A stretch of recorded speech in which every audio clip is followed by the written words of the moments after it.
નમસ્કાર મિત્રો, હું રાજેશ તલાવડિયા YouTube ચેનલ ની અંદર આપ સૌ બાળકોનું હાર્દિક સ્વાગત છે। તો જો બાળકો, અહીં આપણે વાતચીત કરીએ તો કે standard 12 science subject physics unit number 1 એટલે કે વિદ્યુત ભાર અને હું કહીશો બાળકો વિદ્યુત ભાર અને હું કહીશો ક્ષેત્રો। લેક્ચર નંબર બાળકો છે આપણે 3। આજનો આપણો ટોપિક થશે કુલમ્બના નિયમનું સદિશ સ્વરૂપ। શું કહીશો? કુલમ્બના નિયમનું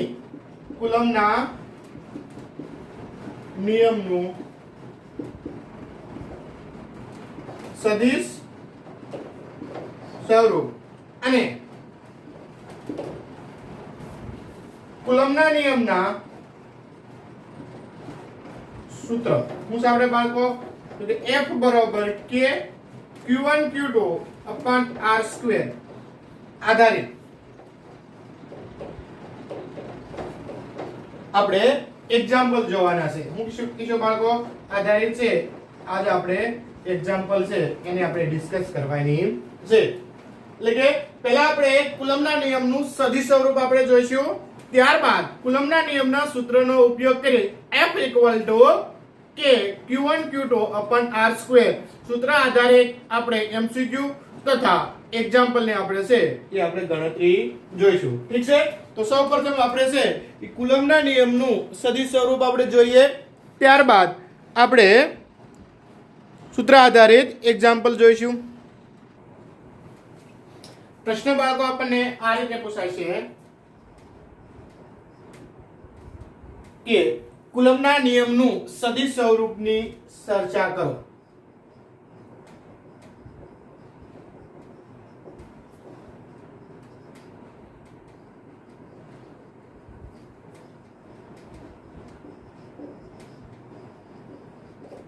સદિશ સ્વરૂપની તમારે શું કહેવાની છે? ચર્ચા। અને હું કહેશો બાળકો અને તેને સદિશ, શું કહેશો? અને તેને સદિશ સ્વરૂપ દર્શાવવાનું, શું કહેશો બાળકો? સદિશ સ્વરૂપ દર્શાવવાનું મહત્વ જણાવો।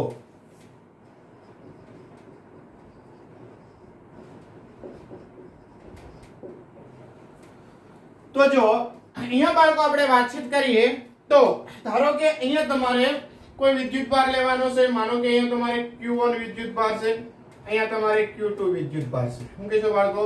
અહીંયા તમારે Q1 વિદ્યુત ભાર છે, અહીંયા તમારે Q2 વિદ્યુત ભાર છે।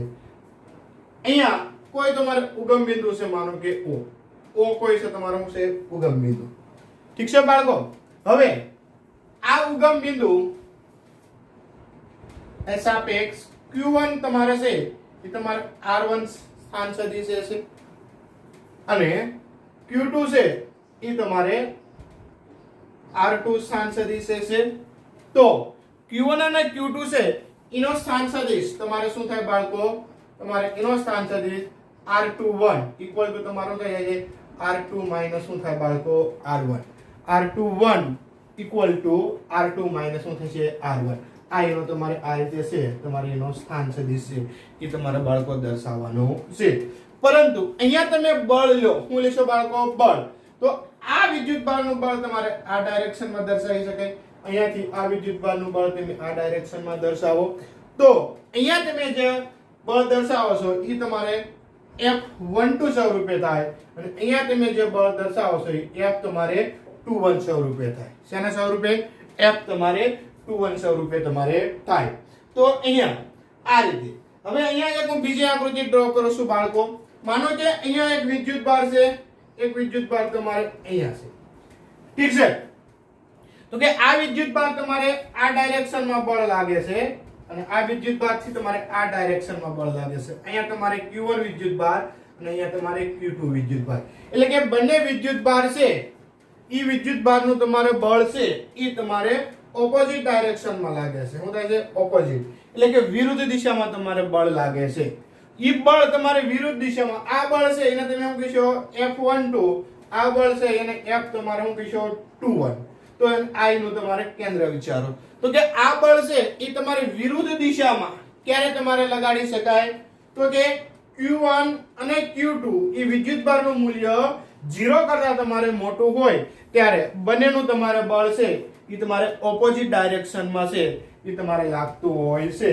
અને આનો તમારે સ્થાન સદિશ શું કહેશો? સ્થાન સદિશ r caret equal to 21 સ્વરૂપે તમારે લખી શકાય. શું લખી શકાય? અને એ તમારે આ ડાયરેક્શનમાં તમારે હોય. માનો કે બંને એક જ દિશામાં તમારે લાગે. માનો કે આ વિદ્યુતભારનું બળ તમારે આ ડાયરેક્શનમાં લાગે અને આ વિદ્યુતભારનું બળ તમારે આ ડાયરેક્શનમાં લાગે. તો ત્યાં તમારે શું હોય? તો કે Q1 નું મૂલ્ય છે એ તમારે 0 કરતા કેવું હોય? નાનું હોય. તો અહીંયા તમે એમ દર્શાવી શકશો Q1 Q2 લેસ ધેન તમારે શું થાય છે કે અહીંયા Q1 Q2 ગ્રેટર ધેન તમારે 0. ઠીક છે? અને અહીંયા તમારે શું થાય છે Q1 Q2 લેસ ધેન તમારે લેવાનું છે 0. ઠીક છે? એટલે કે Q1 અને Q2 નું મૂલ્ય 0 કરતા તમારે કેવું હોય છે? નાનું. તો અહીંયા આ બળ છે એને F12 સ્વરૂપે, આ બળ છે એને F21 સ્વરૂપે છે એ તમારે દર્શાવી શકાય. અને આનો સદિશ તમારે લેવો હોય તો R121 તમારે r caret આ ડાયરેક્શનમાં છે એ તમારે લઈ શકાય. ટૂંકમાં ભગવાન વિદ્યુતભારનું મૂલ્ય તમારે 0 કરતા મોટું તો બંને બળ છે એ વિરુદ્ધ દિશામાં, વિદ્યુતભારનું મૂલ્ય તમારે 0 કરતા નાનું તો બંને બળ છે સામસામેની દિશામાં, એટલે કે નજીક આવશે અને ઓલા બળ તમારું થાય છે દૂર જશે. ઠીક છે બાળકો? તો અહીંયા આપણે આનું છે એ થોડુંક આપણે આકૃતિ ઉપરથી આપણે વર્ણન લખીએ અને એના સદિશ સ્વરૂપની છે એ આપણે મહત્વ છે એ બાળકો આપણે જણાવીએ. ઠીક છે? તો આ રીતે તમારે આકૃતિ છે એ તમારે એને દર્શાવવી પડે.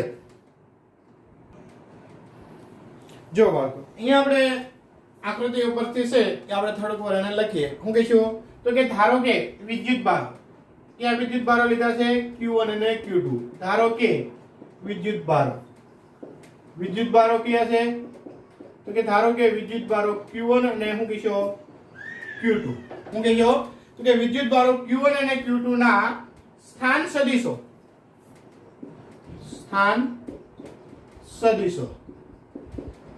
અનુક્રમે શું કહીશો બાળકો?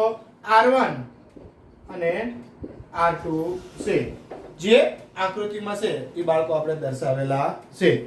તો અહીંયા આપણે બળની છે એ આપણે વાતચીત કરીએ. તો હું કહીશું ધારો કે Q1 પર Q2 ને લીધે લાગતું બળ F12. હું કહીશું F તમારે 12 અને Q2 પર Q1 ને લીધે લાગતું બળ F21 છે. હું કહીશું બાળકો? તો અહીંયા જો હું કહીશું આપણે ધારો કે Q1 પર હું કહીશું ધારો કે Q1 પર Q2 ના લીધે હું કહીશું Q2 ના લીધે લાગતું તમારે શું લેવાનું છે? બળ. લાગતું બળ શું છે બાળકો? તો કે લાગતું બળ તમારે F12. હું કહીશું લાગતું બળ તમારે F12 સદિશ અને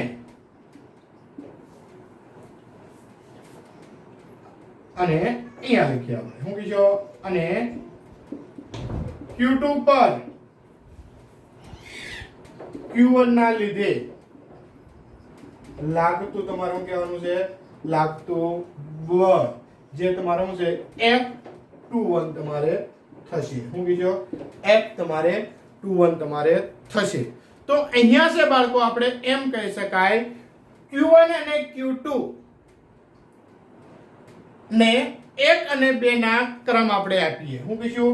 Q1 છે એને આપણે એક ક્રમ આપીએ અને Q2 છે એને આપણે આપીએ બીજો ક્રમ આપીએ. તો Q1 અને તમારે શું લેવાનું છે? Q2 ને 1 અને 2 ક્રમ આપીએ તો 1 થી 2 તરફના સ્થાન સદિશને આપણે R21 તથા 2 થી 1 તરફના સ્થાન સદિશને શું કહીશું? સ્થાન સદિશને આપણે R12 વડે આપણે છે એ બાળકો આપણે દર્શાવી શકાય છે. તો જો અહીંયા આપણે એનો આપણે વર્ણન લખીએ. તો હું કહીશું બાળકો, તો આપણે એવું કહીશું કે Q1 અને Q2 ને હું કહીશું Q1 અને Q2 ને કોને, તો કે Q1 અને Q2 ને 1 અને 2 હું કહીશું 1 અને 2 ક્રમ આપણે હું છે બાળકો આપીએ. તો 1 થી 2 હું કીધું 1 થી તમારે 2 તરફના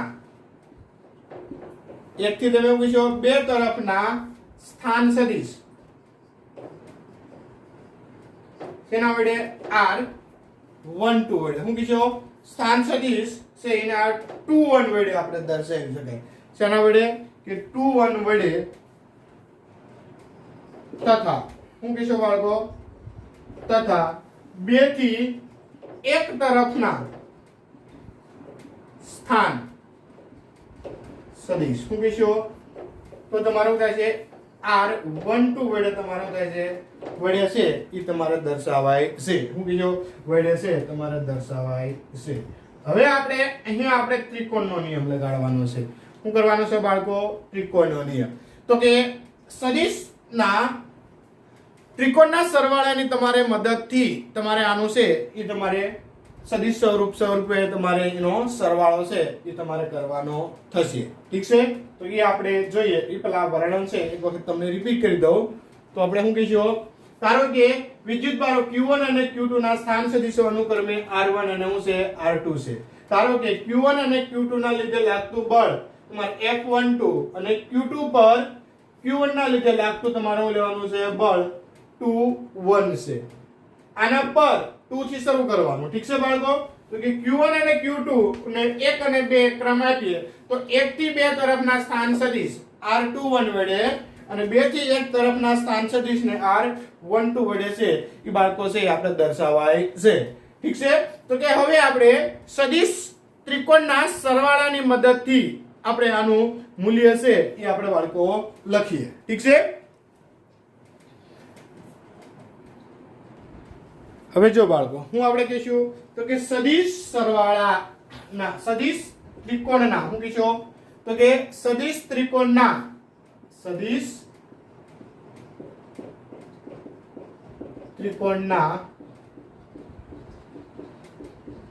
સરવાળાની મદદથી હું કહીશું સરવાળાની મદદથી તો અહીંયાથી મેં હું કહીશું R1 સદિશ હું કહીશું R1 સદિશ પ્લસ R21 સદિશ હું કહીશું તેથી તો હું કહીશું R1 સદિશ પ્લસ R21 સદિશ ઇક્વલ ટુ R2 સદિશ હું કહીશું અહીંયા તમારે R1 સદિશ પ્લસ R21 સદિશ ઇક્વલ ટુ તમારે R2 સદિશ. તો આને તમે કરતા બનાવો. કોને કરતા બનાવો બાળકો?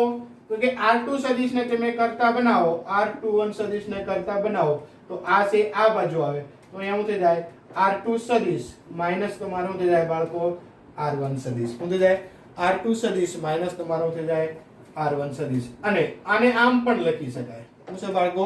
જો તમે આમ લખી શકો R12 સદિશ તો અહીંયા શું થાય છે ઇક્વલ ટુ R1 સદિશ માઈનસ R2 સદિશ. ઠીક છે, હું કહીશું R1 સદિશ માઈનસ તમારું લેવાનું છે R2 સદિશ. હવે જો અહીંયા તમે આ લખ્યું છે તો આને તમે માઈનસ કરી અને તમે પણ લખી શકશો કે R21 ઇક્વલ ટુ તમારે R1. આને તમે આમ કરી શકો. જો અહીંયા માઈનસ કોમન કાઢ લો તો R2 માઈનસ શું થઈ જાય R1 સદિશ. ઠીક છે, તો અહીંયા R2 માઈનસ R1 એના બરોબર શું છે માઈનસ તમારે અહીંયા R સદિશ 21 છે. તો અહીં તમે એમ કહી શકશો આમ હું તો કે આમ R21 સદિશ ઇક્વલ ટુ માઈનસ R અહીંયા તમારે R2 માઈનસ છે તમારે R1 સદિશ છે એ તમારે થઈ શકે. તો અહીંયા તમે ઇક્વલ ટુ કરશો માઈનસ તમારું થઈ જાય છે 21 તમારું થાય છે સદિશ. ઠીક છે બાળકો, તો આ રીતે છે એ તમે બાળકો દર્શાવી શકશો. બરોબર છે. હવે આ બંનેને છે તમે માનાંકમાં આપો તો અહીંયા શું થઈ જાય R2 સદિશ તો અહીંયા તમારું થઈ જાય પ્લસ શું કહેજો R21 સદિશ. આ બંને છે એને એકમ સદિશ તરીકે તમે લો. કોના તરીકે? એકમ સદિશ, એકમ કેરેટ તરીકે. તો કે r12 કેરેટ, તો અહીંયા શું થઈ જાય? r12 સદિશ અપન શું થઈ જાય? Mode r12. ઠીક છે. તથા અહીંયા તમે શું કહેશો? r21 સદિશ લો, તો અહીંયા શું થઈ જાય છે? r21 સદિશ એના છેદમાં શું થઈ જાય છે? માનાંકમાં તમારે r21 સદિશ. અહીંયા તમારે કેરેટ સ્વરૂપે લેવાનું. ઠીક છે. તો આમ છે એ બંનેનું છે એ તમને બાળકો મૂલ્ય છે એ તમને કેરેટના સંદર્ભમાં છે એ તમને મળે છે. અને આના બરોબર તમારે સદિશ પણ તમારે છે એ તમારે મૂકી શકાય. r12 મોડ એના બરોબર શું થઈ જાય? r12 તમારું શું થઈ જાય? સદિશ. આને તમે આમ પણ લખી શકાય, r21 સદિશ અપન તમે શું કહેશો? r1 શું કહેશો? અપન તમારું કહેવાનું છે r12. તથા અહીંયા તમે શું કહેશો? r21 અહીંયા તથા આના બરોબર શું લખી જાય? r21 સદિશ. તો અહીંયા તમારું થઈ જાય છે r તમારું કહેવાનું છે 21. તો હવે બાળકો છે આપણે Q2 પર Q1 ના લીધે લાગતું બળ એ લખ્યું. ત્યારબાદ આપણે Q2 પરના Q1 ના લીધે તમારે લાગતું બળ લખ્યું. ઠીક છે બાળકો? હવે જો બાળકો અહીં આપણે એમ દર્શાવીએ કે Q2 પર કોની પર બાળકો? તો કે Q2 પર Q1 ના લીધે શું કહેશો બાળકો? તો કે Q2 પર Q1 ના લીધે લાગતું શું કહેવાનું છે? બળ. શું કહેજો? લાગતું તમારે શું કહેવાનું છે? બળ. અને ઈ બળ તમારે કેટલું થાય છે? તો કે F21 સદિશ ઇક્વલ ટુ K. શું કહીશું? ઇક્વલ ટુ K, અથવા તો K આપણે ના લેવું હોય તો બાળકો આપણે લઈશું 1/4 પાઈ epsilon 0 Q1 Q2 અપન r square. શું કહીશો? Q1 Q2 અપન r ખરો પરંતુ 21 સદિશ. શું કહીશો? અપન તમારે r21 સદિશ નહીં પરંતુ સ્ક્વેર લેવું. r તમારે r21 તમે શું કહીશો? સ્ક્વેર. અને અહીંયા તમે છે એ તમે શું લખ્યો? તો કે r21 શું કહીશો? r તમારું શું કહેવાનું છે? 21 અને કેરેટ. આ રીતે તમારે છે એ તમારે દર્શાવી શકાય છે. સેમ ટુ સેમ આ જ પ્રમાણે શું કહીશો? અને શું કહીશો? તથા વડે છે તમારે દર્શાવાય છે લાગતું તમારે બળ છે. તથા આ જ પ્રમાણે તમે શું કહીશો? તો કે Q1 પર કોના પર? Q1 પર Q2 ના લીધે કોના લીધે? Q2 ના લીધે લાગતું તમારે શું કહેવાનું છે? લાગતું તમે શું કહીશો? બળ. અને ઈ બળ તમારું છે F12 સદિશ ઇક્વલ ટુ 1/4 પાઈ તમે શું કહીશો? એપ્સિલોન 0. અહીંયા તમે લખશો Q1, અહીંયા તમે Q2, અહીંયા તમારે r12 અને તમે સ્ક્વેર, અહીંયા તમે શું કહીશો? r12 કેરેટ થશે. ઠીક છે? તો આ રીતે છે એ તમારા બળ છે એ તમારા બાળકો દર્શાવી શકાય છે. પરંતુ અહીંયા બાળકો આ બને છે પણ તમે એમ કહી શકશો તો કે r શું કહીશો? r કેરેટ 12 ઇક્વલ ટુ તમારે શું થઈ જાય છે? માઇનસ શું થાય છે? કે r21 તમારે લેતા શું કીધો? r21 તમે લ્યો તો આ બંને બળ છે એ તમારે શું થઈ જાય છે? તો કે આ બંને બળ છે F શું કીધો? F21 સદિશ ઇક્વલ ટુ માઇનસ શું કીધો? F તમે શું કીધો? F તમારે 12 સદિશ છે એ તમારે થશે. એટલે કે આ તમારે ન્યૂટનના નિયમ સાથે તમારું થાય છે સુસંગત થયું. શું થયું બાળકો? ન્યૂટનના નિયમ. તો અહીંયા બાળકો આપણે એમ કહી શકાય કે કુલમ્બનો નિયમ એ ન્યૂટનના ગતિના ત્રીજા નિયમ સાથે શું છે બાળકો? સુસંગત છે. જો બે વિદ્યુત ભારોને કોઈ દ્રવ્યમાં મૂકવામાં આવે તો તેમની વચ્ચે લાગતું બળ અને દ્રવ્યના ડાઇલેક્ટ્રિક અચળાંક ના ભાગનું તમારે થાય છે. એટલે કે કુલમ્બ બળ છે એ તમારે શું છે બાળકો?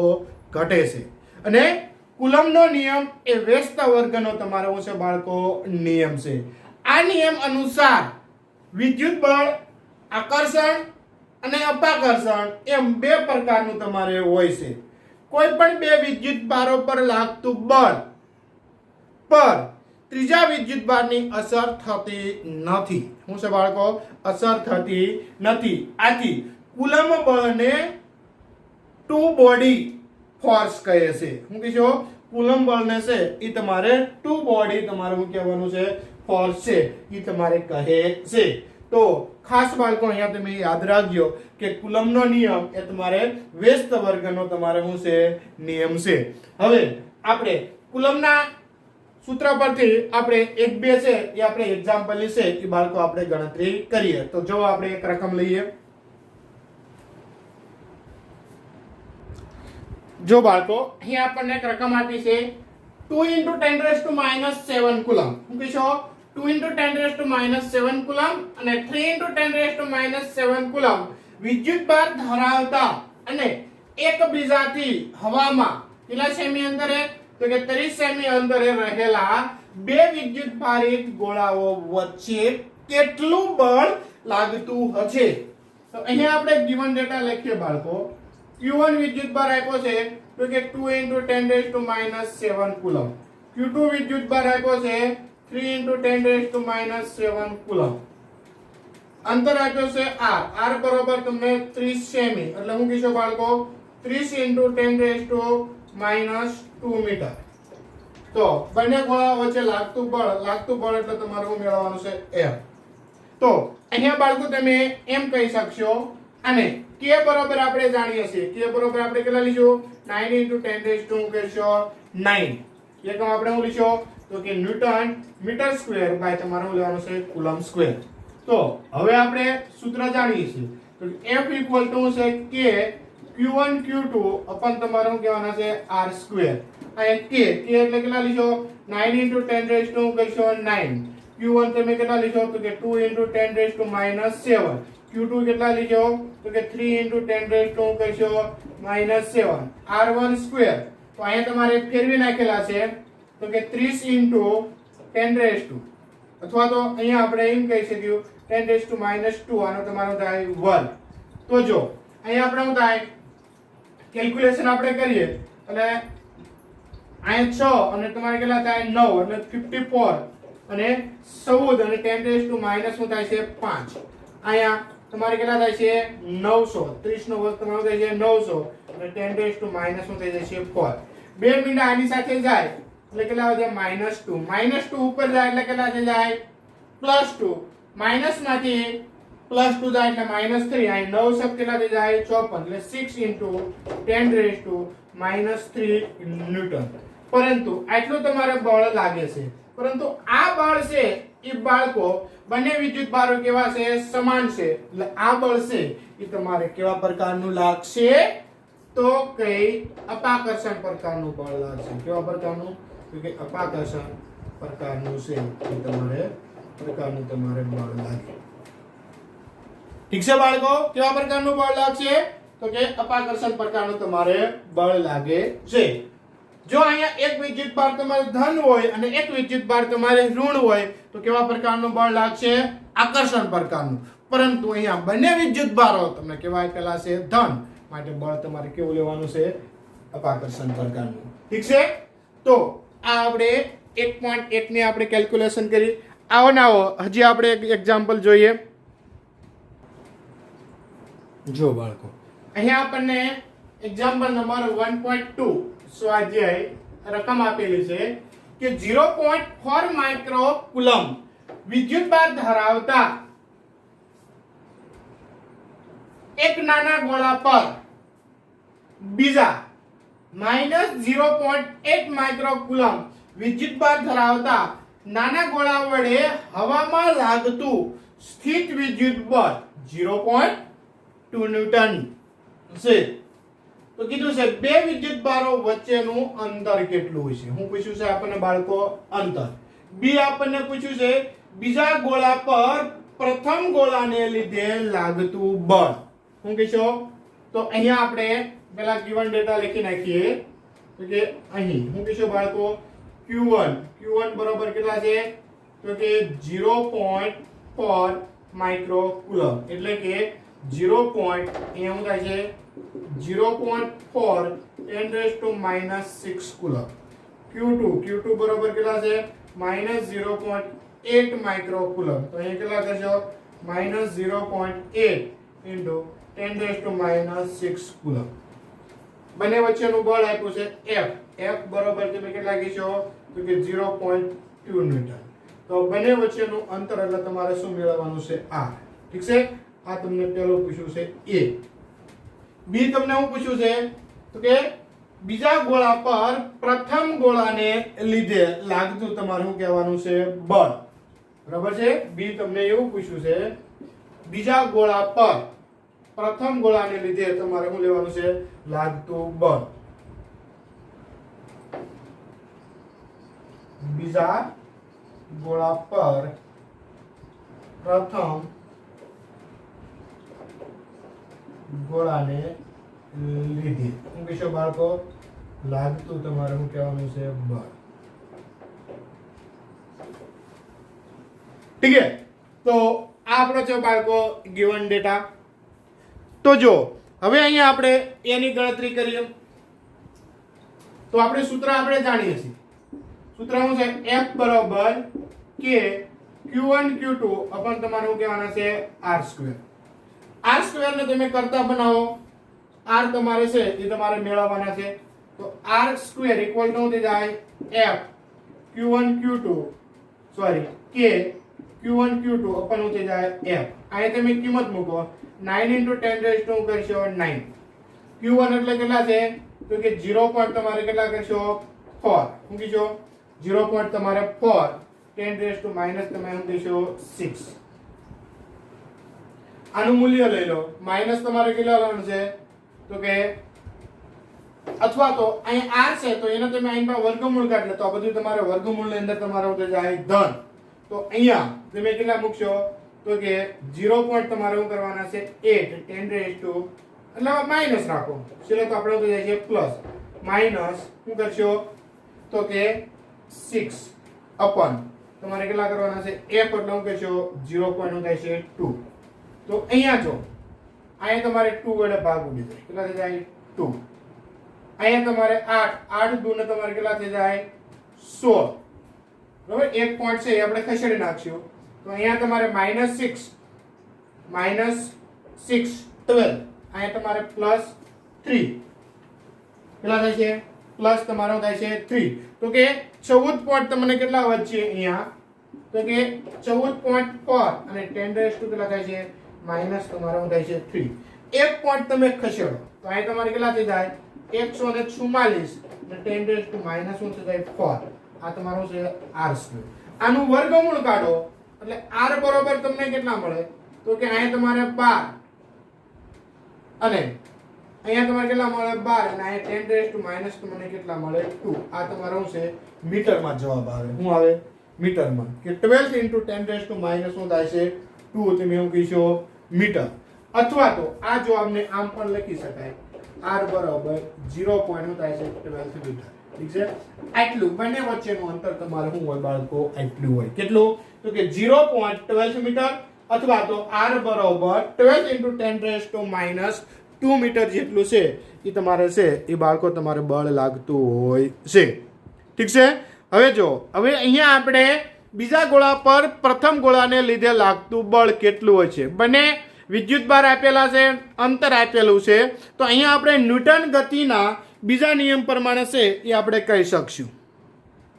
ન્યૂટન ગતિના બીજા નિયમ નહીં પરંતુ ન્યૂટન ગતિના ત્રીજા નિયમ પ્રમાણે આપણે અહીંયા કહી શકશું. તો જો અહીંયા આપણે b ની વાતચીત કરીએ તો કે હું કહીશો બીજો ગોળો એટલે હું કહીશો કે બીજો ગોળો એટલે વિદ્યુતભાર તમારે શું લેવાનો છે? તો કે Q2 = -0.8 માઇક્રો તમારે કુલમ. હું કહીશો 0.8 માઇક્રો કુલમ ના લીધે હું કહીશો ના લીધે બરાબર પ્રથમ ગોળો એટલે કે Q1 = છે 0.4 માઇક્રો કુલમ પર લાગતું હું કહીશો બાળકો? લાગતું વિદ્યુત બળ તમારે કેટલું હશે બાળકો?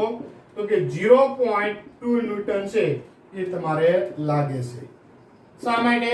તો કે ન્યૂટન ગતિના ત્રીજા નિયમ પ્રમાણે હું કહીશો ન્યૂટન ગતિના શું કહીશું બાળકો ન્યૂટન ગતિના ત્રીજા નિયમ પ્રમાણે શું કહીશું સમાન